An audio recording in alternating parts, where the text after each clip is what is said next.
আজকের গল্প ভূতনাথ বাবুর ভূত দর্শন, কলমে সুপ্রিয়নাথ, দ্বিতীয় পর্ব। ভূতনাথ বাবুর ভূত দর্শন। দুপুরে খাওয়ার টেবিলে ভূতনাথ বাবুকে কিছুটা উৎফুল্ল দেখালো। অন্যদিন রামু হাজার সাধাসাধি করেও দ্বিতীয়বার ভাত নেওয়াতে পারে না, আর আজ সেই মানুষ দুবার ভাত চেয়ে নিলেন। আমি জিজ্ঞাসা করলাম, দাদা কি মনে হচ্ছে, ভূতের দেখা পাবেন? তা সম্ভাবনা আছে বলতে পারেন। আচ্ছা, আপনি কোনোদিন ভূতের উপস্থিতি টের পাননি? টের পাইনি বললে মিথ্যা বলা হবে, বুঝলেন। দেখিনি কোনদিন, কিন্তু অনুভব করেছি। একবার উত্তরপ্রদেশের এক পাহাড়ি এলাকায় এক বড় বাগান বাড়িতে রাত কাটাচ্ছি। সিগারেট ধরিয়ে বসে আছি। মশা পোকামাকড় বিরক্ত করছে। মাঝরাত নাগাদ অজান্তেই কখন যেন চোখের পাতা বুজে এসেছিল। হঠাৎ পিঠে কার হাতের টোকা পড়তেই ঘুম ভাঙল। ব্যাস, আর কিছু বুঝলাম না।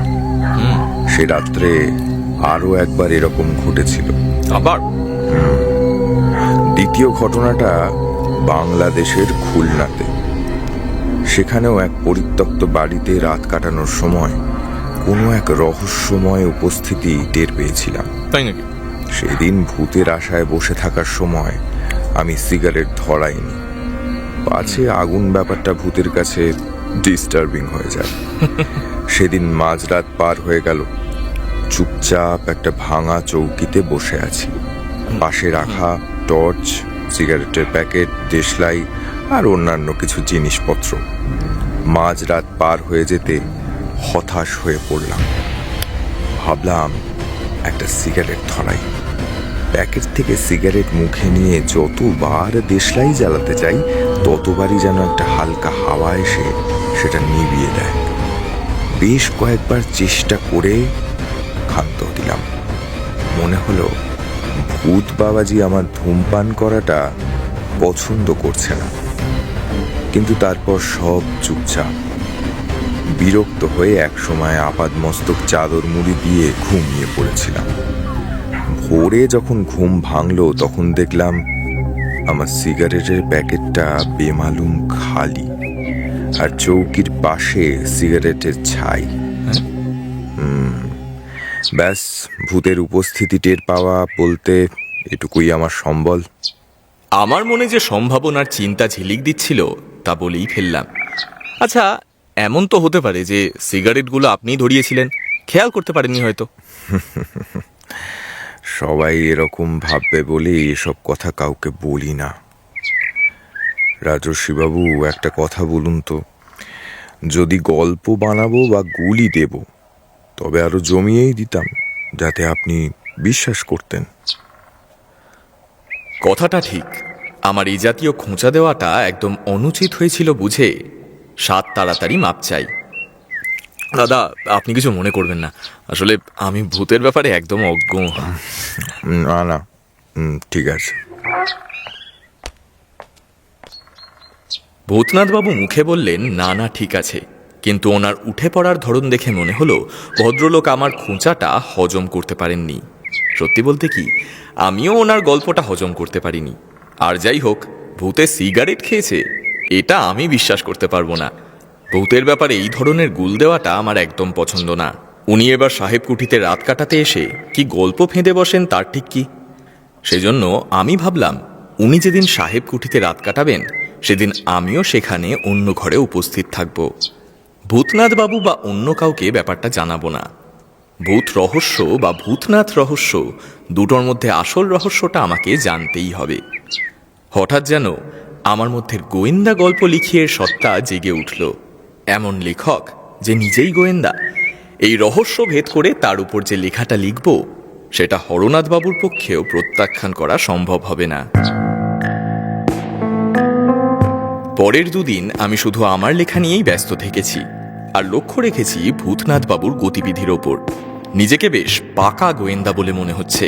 এর মধ্যে অবশ্য ওনার সঙ্গে আমার সম্পর্কটাও স্বাভাবিক হয়ে গেছে। আমি বলে রেখেছি সাহেব কুঠিতে তাঁর রাত কাটানোর ব্যাপারে যে কোনো রকম সহযোগিতা আমি করতে রাজি। ধন্যবাদ জানিয়ে ভদ্রলোক বললেন তার কোনো দরকার নেই, কিন্তু মুখ দেখে বুঝলাম বেশ খুশি হয়েছেন। সেদিন রাত্রে খাওয়ার টেবিলে ভূতনাথবাবুকে জিজ্ঞাসা করলাম, আচ্ছা, কবে আপনি সাহেব কুঠিতে রাত কাটাবেন সেটা ঠিক করলেন কি? ভদ্রলোক দেখলাম আমার প্রশ্নটা শুনেও না শোনার ভান করলেন, চলে গেলেন অন্য কথায়। বুঝলাম নিজের কাজের ব্যাপারে গোপনীয়তা রক্ষা করছেন।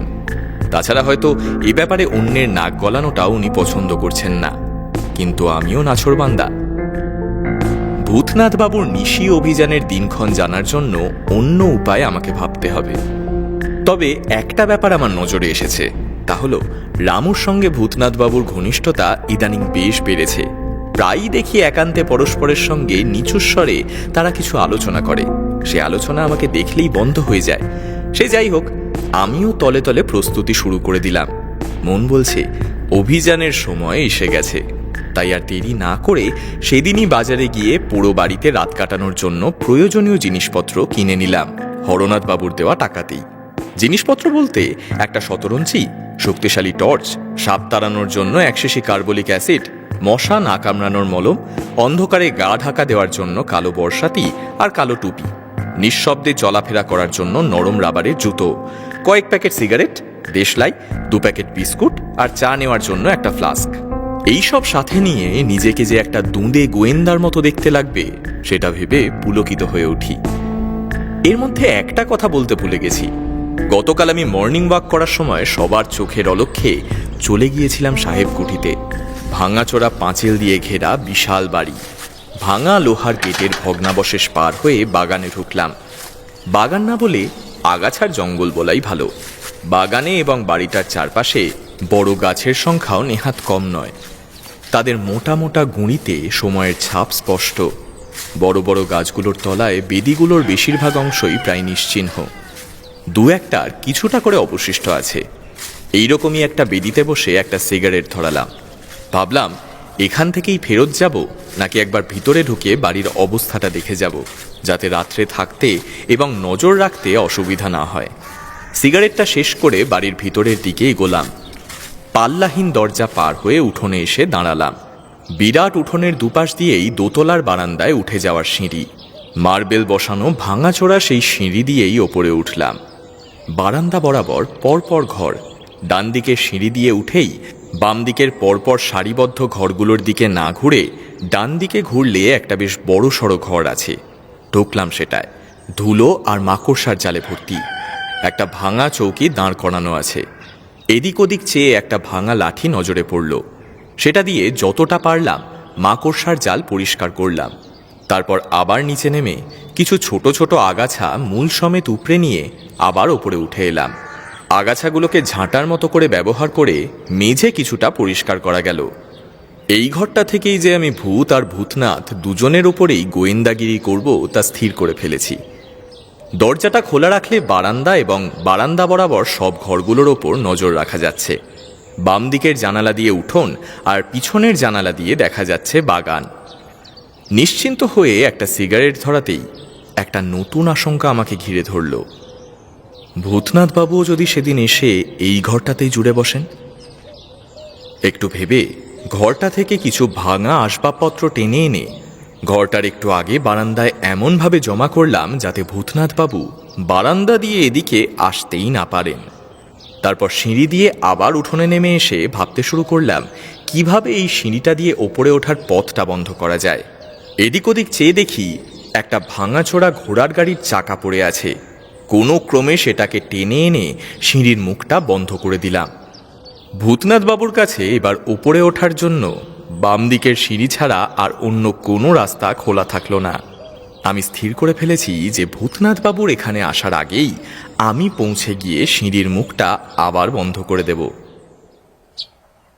বহু কষ্টে আজ রামুকে বাগে আনা গেছে। কিছুতেই সে বলতে চায় না যে ভূতনাথবাবু কবে সাহেব কুঠিতে রাত কাটাবেন। শেষে তাকে যখন বললাম হরনাথবাবু আমাকে বিশেষভাবে ভূতনাথবাবুর উপরে নজর রাখার জন্য বলেছেন যাতে ভদ্রলোক কোনো বিপদে আপদে না পড়েন, তখন মনিবের ভয়ে রামু আমাকে বলে দিয়েছে যে আগামীকাল অর্থাৎ শনিবার বিকেল নাগাদ ভূতনাথবাবু সাহেব কুঠিতে যাবেন। রামুকে কিছু পুরস্কারের আশ্বাস দিয়ে কথা আদায় করে নিয়েছি যে সে আমার পরিকল্পনার কথা ভূতনাথ বাবুকে কিছুই জানাবে না। শুক্রবার রাত্রে ভূতনাথ বাবু নানা রকম গল্প করলেন খেতে খেতে, কিন্তু সাহেব কুঠির ব্যাপারে কোনো কথা তুললেন না। বুঝলাম তিনি তাঁর অভিযান গোপন রাখতে চান। আমিও তাড়াতাড়ি উঠে শুতে চলে গেলাম। আগামীকাল রাত্রে যে ঘুম হবে না তা বলাই বাহুল্য। যেতে যেতে আর চোখে একবার ভূতনাথ বাবুকে দেখে নিলাম। উনি যদি বুনো ওল হন তো আমিও বাঘা তেঁতুল। পরের দিন শনিবার একটা ব্যাগে প্রয়োজনীয় সব জিনিসপত্র নিয়ে যখন আমি সাহেব কুঠিতে পৌঁছলাম তখন দুপুর 2টো বাজে। নিজেরই তৈরি করা সব বাধা একে একে সরিয়ে আবার সেগুলোকে যথাস্থানে রেখে দোতলার ঘরে পৌঁছলাম। এসেই ঘরের বিভিন্ন দিকে কার্বলিক অ্যাসিড ছড়িয়ে দিলাম যাতে সাপের কামড়ে প্রাণ না যায়। রামুর কাছ থেকে একটা ঝাঁটা এনেছিলাম, সেটা দিয়ে ঘরটাকে কিছুটা পরিষ্কার পরিচ্ছন্ন করা গেল। ঘর পরিষ্কার করে ভাঙাচোরা চৌকিটাকেও পরিষ্কার করে তার উপর শতরঞ্চিটা পারলাম। বসলাম তাতে আরাম করে। ভাঙা দেওয়ালের ফাঁক দিয়ে উঠোনে ঢোকার দরজাটা দিব্যি দেখা যাচ্ছে। ভূতনাথ বাবুর আসতে এখনো দেরি আছে, কারণ আমি আসার সময় দেখেছি যে ভূতনাথ বাবু তখনও ব্যাগ গোছাচ্ছেন। বিকেল 5টা নাগাদ দেখলাম ভূতনাথ বাবু গুটি গুটি উঠোন পার হয়ে সোজা বাম দিকের সিঁড়ি দিয়ে দোতলার দ্বিতীয় ঘরটায় ঢুকে গেলেন। একটু পরে দেখি উনি আবার নিচে নেমে বাগানে গেলেন। ভূতনাথ বাবু সেই ধুতি পাঞ্জাবি আর পাম্পশু পরেছেন। তার হাঁটা চলায় কোনো টেনশনের ছাপ আছে বলে মনে হচ্ছে না। ভদ্রলোক এসব ব্যাপারে অভ্যস্ত, তা জলের মতো পরিষ্কার। সন্ধ্যা নেমে আসতেই দেখলাম ভূতনাথ বাবুর ঘর থেকে আলোর আভা আসছে। উনি মোমবাতি জ্বালিয়েছেন। দরজার কাছাকাছি কোথাও মোমবাতিটা রাখা আছে বলে মনে হয়। আলোর আভা বাইরে আসা নিয়ে ওনার কোনো মাথা ব্যথা থাকার কথা নয়, কিন্তু আমার তো আছে। তাই আমি মোমবাতি জ্বালালাম। সেটাকে ঘরের এক কোণে রাখা একটা ভাঙা আলমারির আড়ালে নিয়ে গিয়ে রাখলাম। এক চিলতে আলোতে ঘরের অন্ধকার যেন আরো প্রকট হয়ে উঠল। চারিদিকে তাকিয়ে দেখি নিশ্ছিদ্র অন্ধকার সবকিছুকে গ্রাস করছে। জানা অজানা পাখির ডাক, ঝিঁঝি পোকার নিরন্তর চিৎকার, আকাশে ঘন কালো মেঘের ফাঁক দিয়ে বিদ্যুতের ঝিলিক আর পাতার ফাঁক দিয়ে বয়ে যাওয়া হাওয়ার শব্দ, সবকিছু যেন পরিস্থিতিটাকে গা ছমছম করে রেখেছিল। কালো বর্ষাতি আর টুপিটা পরে জানলার ধারে একটু আড়াল নিয়ে বসলাম। ভূতনাথ বাবুর ঘরে পাল্লাহীন দরজা, আর বারান্দার দিকে জানলা দিয়ে ওনাকে আমি কিছুটা দেখতে পাচ্ছি। চেয়ার বা টুল জাতীয় কিছু একটাতে বসে আছেন। এখন রাত্রি 11টা। আধ ঘন্টা হলো টিপ টিপ করে বৃষ্টি পড়ছে। চতুর্দিকে অন্ধকার যেন আরো ঘন হয়েছে। ভূতনাথ বাবুর ঘরেও আর আলো দেখা যাচ্ছে না। তার মানে উনি মোমবাতি নিভিয়ে দিয়েছেন। আমিও মোমবাতিটা নিভিয়ে দিয়ে জানলার ধারে বসলাম। একটু আগে চা বিস্কুট খেয়েছি। সত্যি বলতে কি, গা বেশ ছমছম করছে। পরিবেশ যে ভয়ে ভরা তা বলাই বাহুল্য। বসে আছি আর ঘড়ির দিকে তাকাচ্ছি। বিরক্তি ধরে গেল। এতক্ষণে মাঝরাত পার হয়ে গেছে। শেয়াল, কুকুর আর ঝিঁঝি পোকার কলতান শুনতে শুনতে কান ঝালাপালা হওয়ার জোগাড়। নিরুপায় হয়ে মাঝে মধ্যেই একটা করে সিগারেট ধরাচ্ছি। ওদিকে ভূতনাথ বাবুর ঘর থেকেও কোনো সাড়া শব্দ নেই। ঘুমিয়ে পড়লেন কি? হঠাৎই মনে হলো আমি যে জানলার ধারে বসে একটার পর একটা সিগারেট খাচ্ছি, এটা তো একটা বড় ভুল। আমাকে দেখতে না পেলেও সিগারেটের আগুন তো ভূতনাথ বাবুর নজরে পড়তে পারে। সঙ্গে সঙ্গে জানলার কাছ থেকে সরে এলাম, কিন্তু তারপরেই আমার শিরদানা দিয়ে যেন হিমস্রোত বয়ে গেল। উঠোনে যেন কাদের পায়ের শব্দ।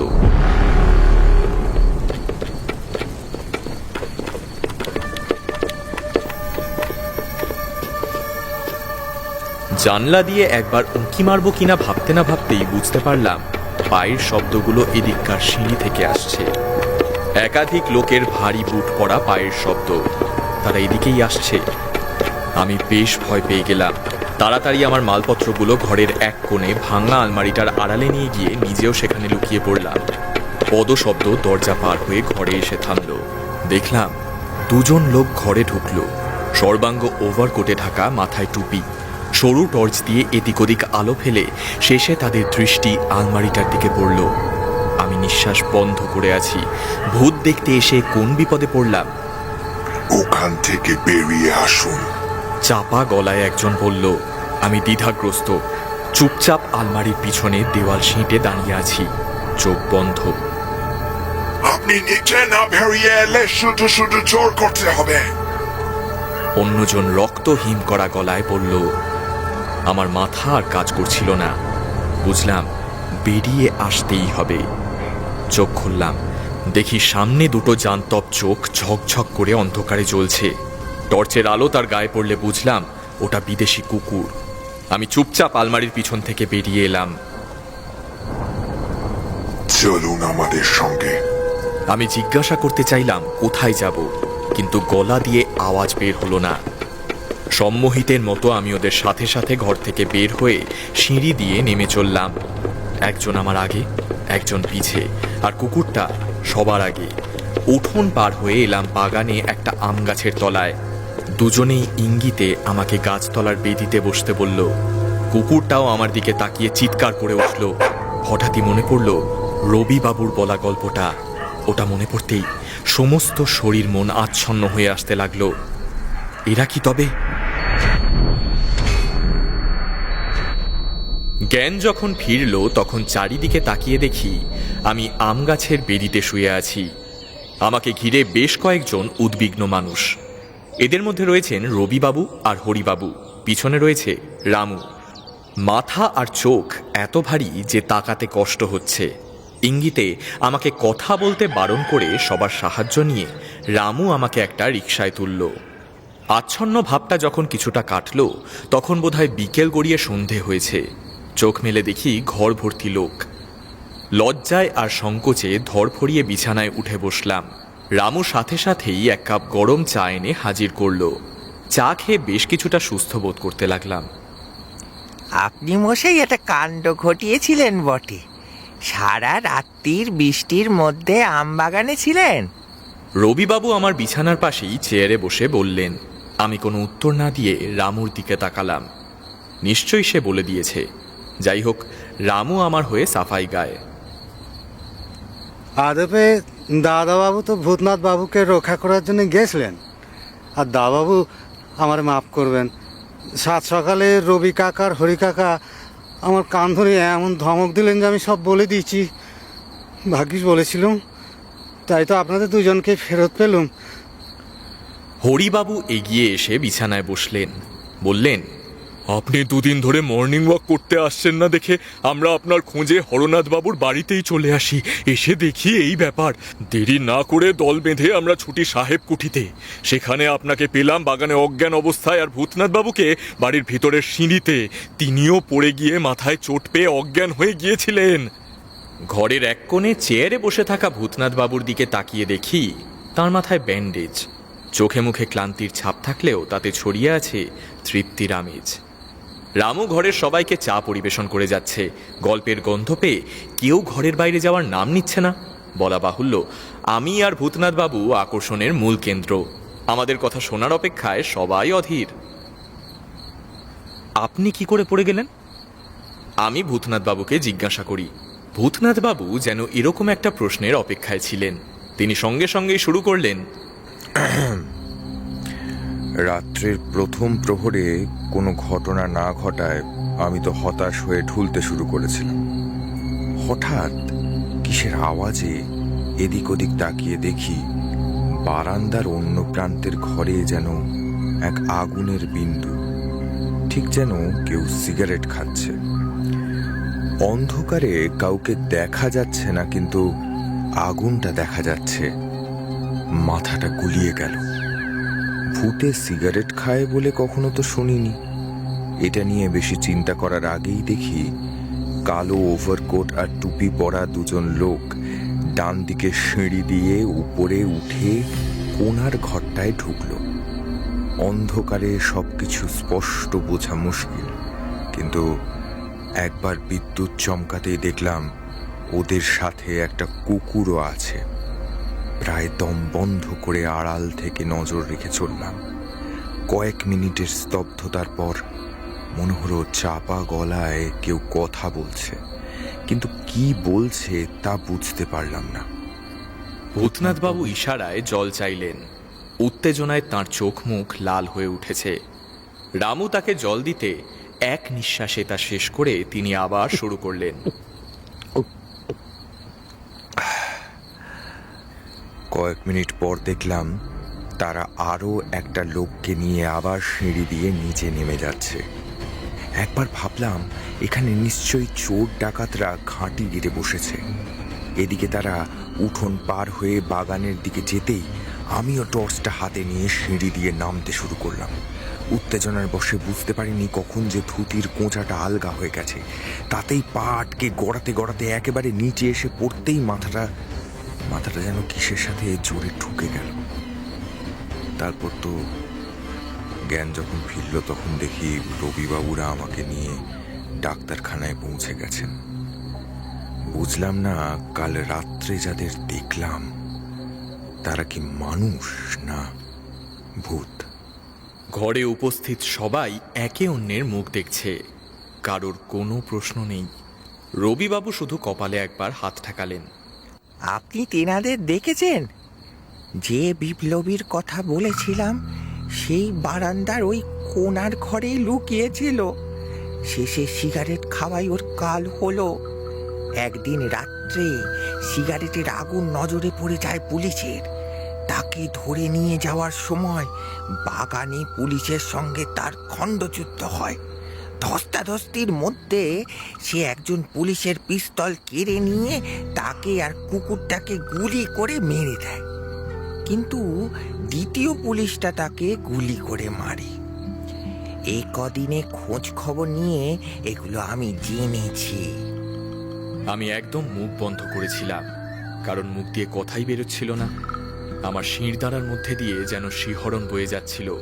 কত বছর আগেকার এক মর্মান্তিক নাটকের যে পুনরাভিনয় গত রাত্রে হলো, তাতে আমিও একজন চরিত্র ছিলাম। আর ভূতনাথবাবু ভূতেদের সাথে আমাকেও দেখেছেন, চিনতে পারেননি শুধু। সন্ধেবেলায় রামুর হাতে তৈরি গরম চপ আর চা খেয়ে সবাই গেলেন। সদ্য তাজা ভূতের ভয়েই যে তাদের বাড়ি ফেরার তাড়াহুড়ো, সেটা তারা মুখে না বললেও চোখে মুখে বলেছেন। সবশেষে রামুও ঘরের বাইরে যেতেই ভূতনাথবাবু গদগদ হয়ে বললেন, সত্যি বলতে কি আমার জীবন সার্থক হলো মশাই। তবে একটা কথা বলবো যদি কিছু মনে না করেন। কথাটা যখন থেকে জ্ঞান ফিরেছে তখন থেকে মনের মধ্যে গুড়গুড় করছে। হ্যাঁ বলুন। কাল রাত্রে ওভারকোট পরা লোকগুলো যাকে ধরে নিয়ে যাচ্ছিল, পিছন থেকে দেখে আমি তো আপনাকেই ভেবেছিলাম। আসলে বয়সের সাথে সাথে দৃষ্টিশক্তি কমে এসেছে তো, কি দেখতে কি দেখি তার ঠিক থাকে না। হ্যাঁ হ্যাঁ, আপনি ঠিকই দেখেছিলেন, ঠিকই ভেবেছিলেন। হ্যাঁ আগে মানে বলছি যে আপনার চোখ ভালো আছে, আপনি ঠিকই দেখেছিলেন। হ্যাঁ ওটা আমি ছিলাম। হাসি থেমে গেলেও ভদ্রলোকের ঠোঁট জোড়া ফাঁক হয়ে রয়েই গেল। অনেক কষ্টে গোঁ গোঁ করে বললেন, বলেন কি মশাই? আর ওরা ওরা তেনারাই। হ্যাঁ আর একটা কথা, ভূতেরা না সিগারেট খায় না। আপনি যে আগুনের বিন্দুটা দেখেছিলেন, ওটা আমারই সিগারেট। ভূতনাথ বাবু চোখের সামনে আমাকে দেখেই ভূত দেখার মতো চিৎকার করতে যাচ্ছিলেন। আমি চোখ বড় করে আমার ঠোঁটে আঙুল রেখে ইঙ্গিতে চুপ করতে বলায় কোনো ক্রমে নিজেই নিজের মুখ হাত দিয়ে চেপে চিৎকারটা গিলে ফেললেন। দরজায় খুট করে আওয়াজ হতে দেখি রামু এসেছে। দয়াবাবু, সর্বনাশ হয়েছে। আমরা মুখ চাওয়াচাওয়ি করলাম, বললাম, কি হয়েছে? কর্তাবাবু কাল আসতেছেন, ফোনে সব শুনেছেন। মনে হলো আপনার উপর খুব রেগে আছেন। খাটের পাশে টেবিলে রাখা খাতা কলম টেনে নি। ভূতনাথবাবু আর কথা না বাড়িয়ে নিজের ঘরে চলে গেলেন। রামু, এক কাপ কড়া করে চা দিস তো। আচ্ছা। রামুর হাতের চা খেয়ে একটা সিগারেট ধরিয়ে লিখতে শুরু করি, যেটা আমার কাজ, যেটা আমি পারি। মাথা থেকে ভূত আর ভূতনাথ দুটোকেই নামিয়ে হরনাথ বাবুর মুখটা মনে করার চেষ্টা করি। একজন ভূতে পাওয়া লেখকের কাছে সম্পাদক মশাইয়ের চেয়ে বড় ওঝা আর কেই বা আছে?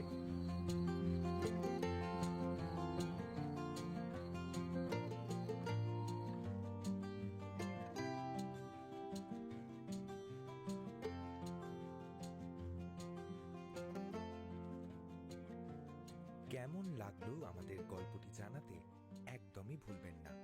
ভালো লাগলে ছড়িয়ে দিন বন্ধু বান্ধবদের মধ্যে এবং সাবস্ক্রাইব করতে কিন্তু একদমই ভুলবেন না।